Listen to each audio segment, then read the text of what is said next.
Hello and welcome. It is a profound privilege to share this journey with you. In the vast green tapestry of our world, there are jewels of extraordinary beauty, life forms that have evolved over millennia into breathtaking spectacles of color and form. I am, of course, speaking of flowering plants. For as long as I can remember, my fascination has been captured by those that hail from the most remote and specialized corners of the globe, the exotics. Their existence is a testament to the sheer, boundless ingenuity of nature, a story of survival, adaptation, and unparalleled artistry. These are not merely plants, they are living sculptures, each with a unique narrative etched into its petals and leaves. They challenge our perceptions of what a flower can be, with forms that mimic birds, colors that defy description, and fragrances that can transport us to another time and place. Their allure is undeniable, drawing us into a world of intricate design and biological wonder. It is a world that requires a certain understanding, a gentle hand, and a patient heart to cultivate. Today we shall embark on an exploration of 10 such botanical marvels. We will journey from the sun-drenched tropics to the misty cloud forests, uncovering the secrets behind their captivating appearances. For each of these remarkable species, I will share not only what makes them so visually stunning, but also the essential knowledge required to welcome them into your own space. Join me as we uncover the unique features and care required to nurture these blooming wonders. The adventure begins now. Our journey begins in the vibrant landscapes of South Africa, home to a plant that so perfectly captures the essence of its namesake. This is the bird of paradise, or Strelitzia reginae. Its appearance is nothing short of theatrical. From a sheath-like bract, known as a spathe, emerges a crest of brilliant orange sepals and vivid blue petals. The arrangement is unmistakable, uncannily resembling the head and plumage of an exotic crane in mid-display. It is a masterpiece of biological mimicry, a strategy to attract its specific pollinators, the sunbirds, who perch upon the flower to drink its nectar. To witness this flower bloom is to see a piece of living sculpture unfold. It is a slow, deliberate performance that speaks of ancient rhythms and evolutionary perfection. To care for such a specimen is to replicate a fragment of its native habitat. It yearns for the sun, but not its harshest rays. Bright, indirect sunlight is its preference.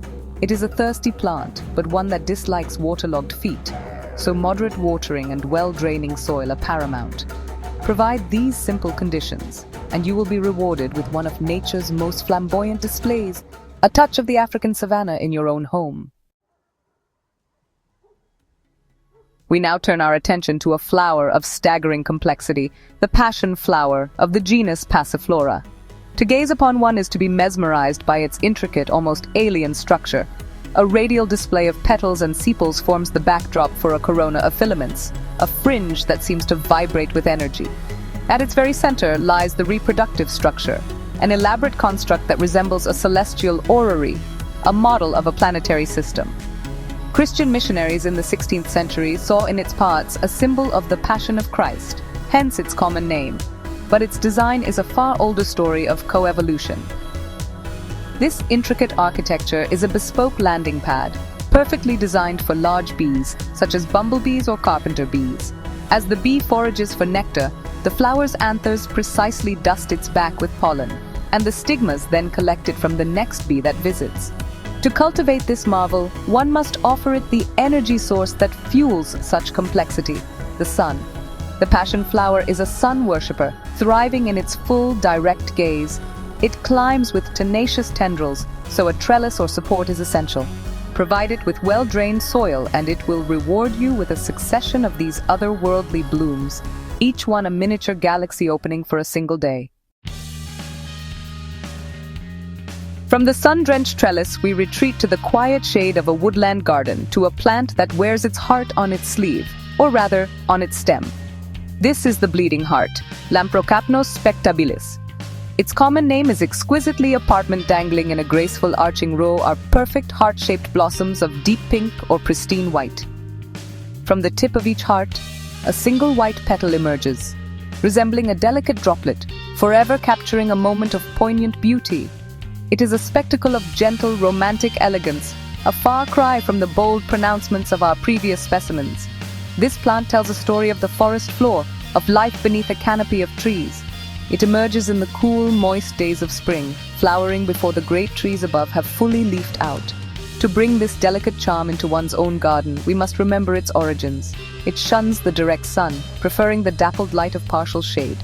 Its roots seek soil that is consistently moist but never waterlogged, mimicking the humus-rich earth of its native woodlands in Siberia, China, and Japan. Give it this sanctuary, and each spring it will return to hang its string of perfect weeping hearts, a quiet and profound statement of nature's artistry. Our journey now takes us to the tropical rainforests of the Philippines to witness a color rarely seen in the floral kingdom. Here, cascading from the canopy like a living chandelier, is the jade vine, Strongylodes macrobotries. Its flowers are simply astonishing. They are claw-shaped, robust, and of a luminous turquoise or jade-green hue that seems to glow from within. These blossoms hang in enormous trusses, sometimes several feet in length, creating a curtain of ethereal color against the dark green of the forest. The effect is magical, otherworldly, like something from a fantasy realm. This spectacular display is not for our eyes, but for those of its unique pollinator, the bat. At dusk, bats are attracted to the glowing flowers. As they lap up the copious nectar, their heads are dusted with pollen, which they then carry to the next vine. Recreating the conditions for this tropical wonder is a challenge reserved for the dedicated enthusiast. It demands the warmth and high humidity of its rainforest home, a conservatory or greenhouse environment. It requires filtered light, as if shining through a dense canopy, and a sturdy structure upon which its powerful woody vine can climb. It is a demanding plant, but the reward is one of the most breathtaking sights in the entire botanical world. We remain in the deep shade of the tropics, seeking a flower that embodies the mystery and darkness of the forest undergrowth. This is the bat flower, Taca chantrieri. Its appearance is startling, even sinister to some. The flower itself is a cluster of small, purplish-black blossoms, but it is the surrounding bracts that give it its name. Two large, wing-like bracts spread out, resembling the wings of a bat in flight. From the flower's heart, long, thread-like bracteoles hang down like whiskers, some reaching over a foot in length. It is a creature of the shadows, a Gothic masterpiece of evolution. This strange morphology is thought to attract its pollinators, small flies that are drawn to decaying matter and dark, humid places. The flower mimics their preferred environment, luring them in to perform their vital task. Caring for this plant is to embrace the gloom. It detests direct sunlight, which will scorch its broad, glossy leaves, and so it must be given deep shade or very low, indirect light. Crucially, it craves humidity.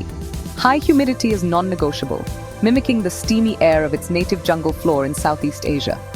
For those willing to provide this specific shadowy niche, the bat flower offers a truly unique and dramatic presence.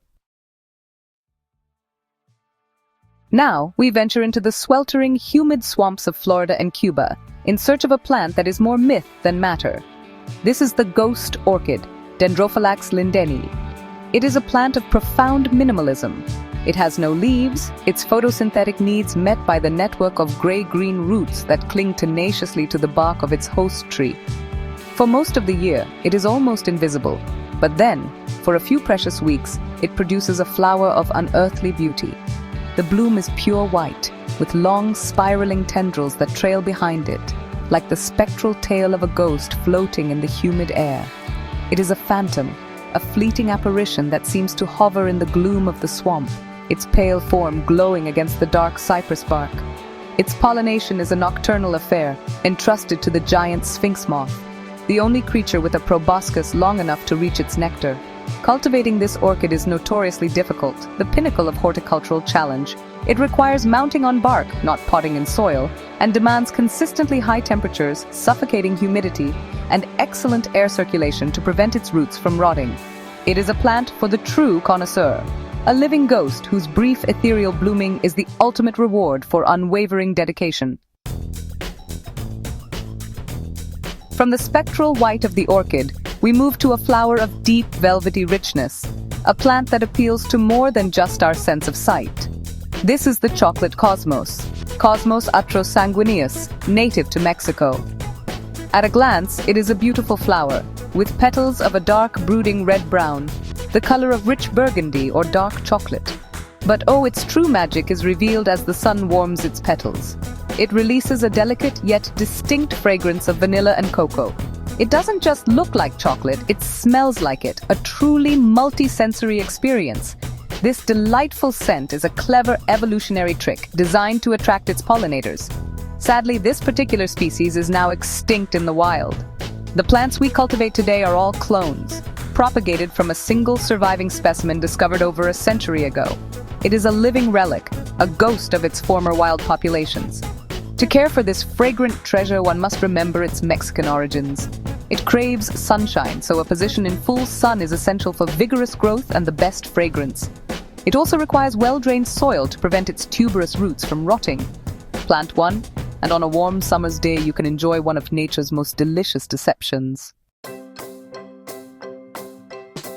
We now submerge ourselves in the world of aquatic botany to a flower steeped in history and reverence. This is the blue lotus, Nymphaea nuchili var. Caerulea, a flower held sacred by the ancient Egyptians. It is not a true lotus, but a water lily, yet its significance is immense. Emerging from the water on a long stalk, its star-like blossoms open in the morning and close in the afternoon. The petals are a beautiful pale blue to mauve, surrounding a vibrant yellow center. For the ancient Egyptians, this daily cycle of opening and closing symbolized creation, death, and rebirth. It was a flower of profound spiritual importance, depicted in countless tomb paintings and hieroglyphs associated with the sun god Ra. It was also known for its mildly psychoactive properties, used in ceremonies to induce states of heightened awareness and euphoria. To grow this piece of living history, one must provide its fundamental requirement, water. It grows best in a pond or a large watertight container, in still, warm water that receives at least 6 hours of direct sunlight each day. Its rhizome is planted in heavy loam soil at the bottom of the container. As its lily pads rise to the surface and its sacred blue flowers open to the sun, you are connected to a tradition thousands of years old.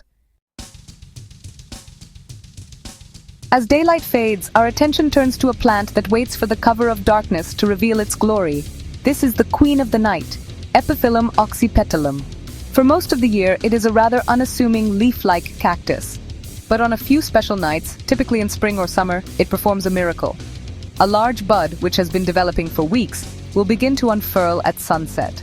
Over the course of a few hours, it opens into a magnificent, multi-layered white flower, often a foot in diameter, releasing an intoxicatingly sweet and pervasive fragrance into the night air.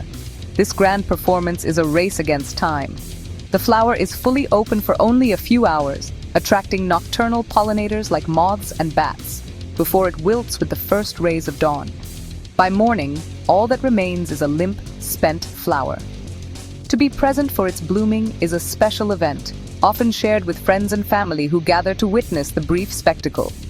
As a jungle cactus, it does not want the harsh conditions of its desert cousins. It prefers bright, indirect light and a well-drained soil mix, typical for epiphytes. It is a patient gardener's plant, but its fleeting, fragrant, and truly regal nocturnal display is a reward unlike any other. Our final wonder is a true giant of the plant kingdom, a botanical event of epic proportions and notorious reputation. This is the corpse flower, Amorphophallus titanum, from the rainforests of Sumatra. Its name, Titan arum, is no exaggeration. When it blooms, it produces the largest unbranched inflorescence in the world, a colossal structure that can reach over 10 feet in height. It consists of a deep maroon bell-shaped spathe which surrounds a tall yellowish spadix. It is a structure of immense scale and bizarre beauty, a true titan, but its size is not its most famous attribute. To facilitate pollination by carrion beetles and flesh flies over vast distances in the jungle, the flower heats up and emits an incredibly powerful and foul odor, a scent described as a combination of rotting fish, Limburger cheese, and decay. This bloom is an incredibly rare event. The plant can take a decade or more to gather enough energy from its single massive leaf to produce a flower, which then lasts for only a day or two. Cultivating it requires a large, warm, humid greenhouse to replicate its tropical home. It is the ultimate test of patience, a plant that demands years of care for a few hours of stinking, magnificent, and unforgettable glory. And so, our exploration of these 10 blooming wonders comes to a close. From the avian mimicry of the bird of paradise to the monumental, pungent spectacle of the corpse flower, we have journeyed through a world of incredible diversity and evolutionary genius. Each plant is a universe unto itself, a master of its own environment with a unique story to tell. They remind us that beauty in nature is not always simple or conventional. It can be complex, strange, fleeting, and even a little shocking. This is the art of nature, painted with the palette of survival. The world of exotic plants is as vast as it is captivating, and what we have seen today is but a small glimpse into its depths. Perhaps you have a favorite among the ones we've featured, or maybe there is another exotic marvel you cherish in your own home or garden. The connection we form with these living things is a powerful one, a dialogue between cultivator and plant. I would be delighted to read your thoughts, so please do share which of these remarkable flowers has captured your imagination the most in the comments below. It has been a genuine pleasure to guide you on this botanical journey. If you, like me, find an endless source of wonder in the intricate dance of the natural world, I warmly invite you to subscribe to the channel for more explorations into the life that surrounds us. Thank you for joining me, and may you always find time to appreciate the quiet, blooming wonders of our planet. Until next time, farewell.